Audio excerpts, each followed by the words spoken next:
Looking for a pet? Think small. Local shelters are brimming with animals ready to be adopted, especially if you think small. All of our shelters are definitely full of guinea pigs, bunnies, birds, and hamsters, said Cailey Bloomgarden-Bredin, Associate Director of Animal Care Operations for the Animal Rescue League.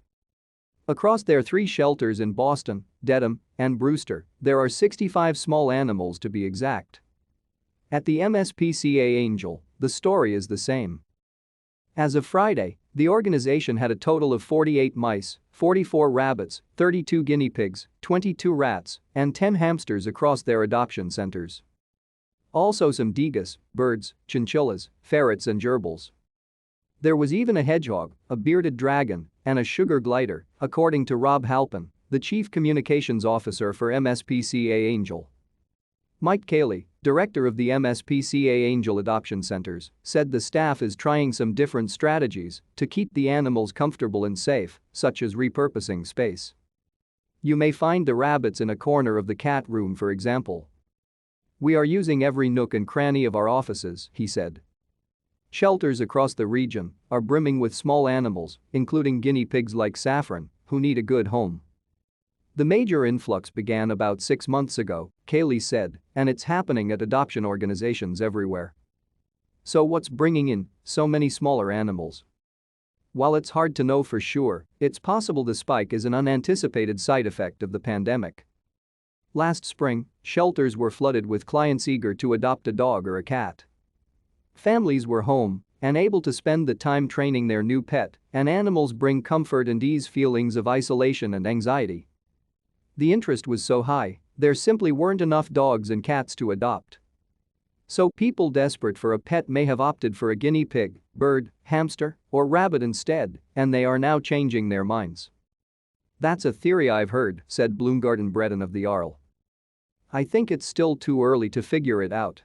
Alexis Straczynski, the director of Animal Control and Care in Boston, which oversees the animal shelter in Roslindale, suspects that the return to normalcy does play a role.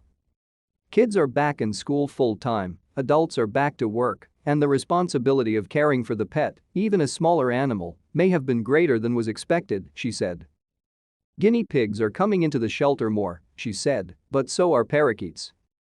In an effort to find new homes, MSPCA-Angell is hosting an adopt-a-thon for its smaller animals this weekend at all its locations, including the Northeast Animal Shelter in Salem, which it runs. All adoption fees for the littlest animals will be waived. Registration is required. One thing that's Keiley said the MSPCA-Angell is definitely not seeing is the rumored return of pandemic pets or cats and dogs adopted during quarantine. While some expected or feared it would occur, he added, data doesn't support that claim. I don't think there's any trend of that, nationally, locally, or within our organization, he said. Shelters across the region are brimming with small animals, including hamsters like Turbo, who need a good home. Since more pets were adopted during the pandemic, it has put a strain on veterinarians, who are juggling existing patients with a slew of new clients.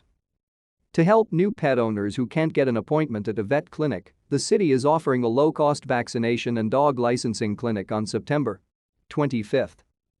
Meanwhile, if you're looking for a dog or a cat, this may be a good time to visit the shelters again. The organizations have resumed trips to relocate animals to Massachusetts from other states, where there is a vast amount of homeless animals, and they are also able to take in more strays and surrendered pets. If you're still interested, we now have more choices, said Keiley of the MSPCA-Angell. At the Animal Rescue League, the amount of available pets is also balancing out with the number of inquiries. At the beginning of the pandemic, we definitely saw an increase in adoptions, Bloomgarden-Bredin said. Right now, we're back to what they were pre-pandemic for this time of year.